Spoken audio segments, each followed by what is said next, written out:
The rounding bottom is a long-term reversal pattern that is best suited for weekly charts. It is also referred to as a saucer bottom, and represents a long consolidation period that turns from a bearish bias to a bullish bias.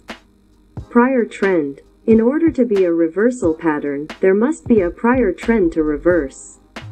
Ideally, the low of a rounding bottom will mark a new low or reaction low. In practice, there are occasions when the low is recorded many months earlier and the security trades flat before forming the pattern. When the rounding bottom does finally form, its low may not be the lowest low of the last few months.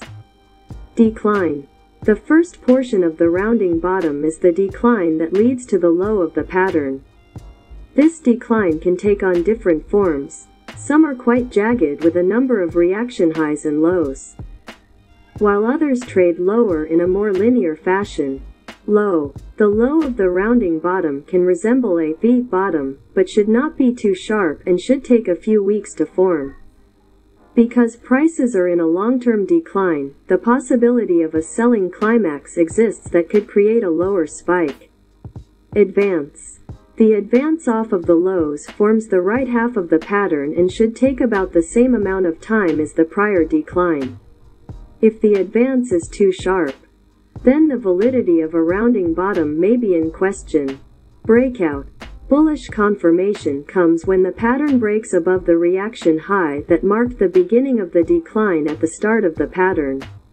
As with most resistance breakouts, this level can become support. However, rounding bottoms represent long-term reversal, and this new support level may not be that significant. Volume. In an ideal pattern, volume levels will track the shape of the rounding bottom. High at the beginning of the decline, low at the end of the decline, and rising during the advance. Volume levels are not too important on the decline, but there should be an increase in volume on the advance and preferably on the breakout. A rounding bottom could be thought of as a head and shoulders bottom without readily identifiable shoulders. The head represents the low and is fairly central to the pattern. The volume levels throughout the pattern mimic those of the head and shoulders bottom. Confirmation comes with a resistance breakout.